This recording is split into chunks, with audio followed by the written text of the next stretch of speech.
कौन होगा असम का अगला सीएम? अभी भी इस पर मंथन जारी। एक पक्ष सर्बानंद सोनोवाल की तरफ तो दूसरा कर रहा है हिमंता बिस्वा शर्मा का समर्थन।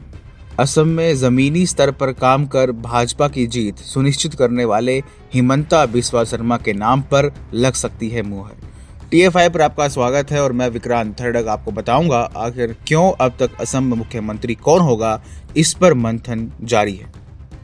असम में बीजेपी ने चुनाव तो जीत लिया है, लेकिन अभी तक मुख्यमंत्री की घोषणा नहीं की है। अब जिस तरह से पार्टी चुप्पी साधे हुए है, उससे तो यही लगता है कि कहीं कुछ बड़ा होने वाला है। अब रिपोर्ट सामने आ रही हैं कि बीजेपी के नवनिर्वाचित विधायक दो धड़ों में बंट गए हैं।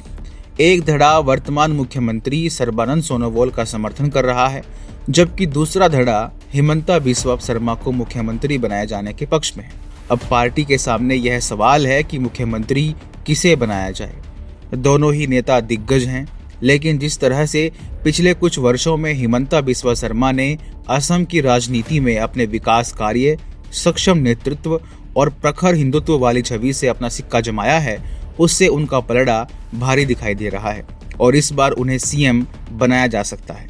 पिछली बार की तरह भाजपा ने विधानसभा चुनाव सर्बानंद सोनोवाल को मुख्यमंत्री का चेहरा घोषित करके लड़ा था, लेकिन इस बार ऐसा नहीं हुआ। अब बदलाव स्पष्ट दिखाई दे रहा है। रिपोर्ट्स के अनुसार मुख्यमंत्री का फैसला भाजपा संसदीय बोर्ड करेगा और इसके लिए आलाकमान केंद्रीय पर्यवेक्षक के तौर पर केंद्रीय कृषि मंत्री नरेंद्र सिंह तोमर को भेजने वाली है। हालांकि सर्बानंद सोनोवाल ने अच्छा काम किया है, लेकिन इस चुनाव को जीतने में अगर किसी की सबसे बड़ी भूमिका है तो वो हिमंता बिस्वा शर्मा ही हैं। अगर देखा जाए तो पूरे राज्य में हिमंता बिस्वा शर्मा जैसा लोकप्रिय नेता नहीं है और जिस सक्षमता से उन्होंने कोरोना महामारी को राज्य में संभाला है, उससे उनके नेतृत्व की क्षमता स्पष्ट दिखाई देती है।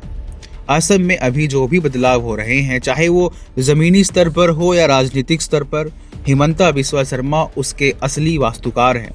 हिमंता ने असम में हिंदू राष्ट्रवाद को भी जागृत किया है, जो भाषाई आधार से ऊपर है।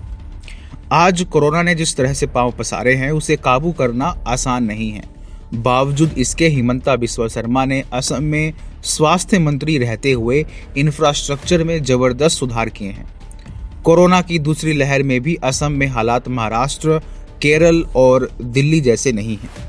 यही नहीं, जब CAA पारित हुआ था तब एंटी इंडिया एजेंडावादियों ने जिस एजेंडे के साथ असम में हिंसा शुरू की और फिर लोगों को भड़काने के लिए प्रोपेगेंडा चलाया था, उसके बावजूद असम में चुनाव जीतना आसान नहीं था। परंतु यह हिमंता द्वारा किए गए विकास कार्य और उनकी छवि थी, जिससे आज चुनाव परिणाम बीजेपी के अनुरूप दिखाई दे रहे हैं। जब CAA को संसद में पारित कराया गया था, तब से असम में एक सुनियोजित अभियान चलाया गया है, जिसमें CAA के बारे में भ्रामक खबरें फैलाकर लोगों को भड़काने का प्रयास किया जा रहा था। CAA को लेकर फैलाए जा रहे झूठ को फैलाने में मेन स्ट्रीम मीडिया ने भी कोई कसर नहीं छोड़ी, परंतु इस झूठ के खिलाफ असम के स्वास्थ्य, वित्त एवं शिक्षा मंत्री डॉक्टर हिमंता बिस्वा शर्मा ने लोगों तक पहुंचकर अपनी बात रखी और इस कानून के मतलब समझाए थे।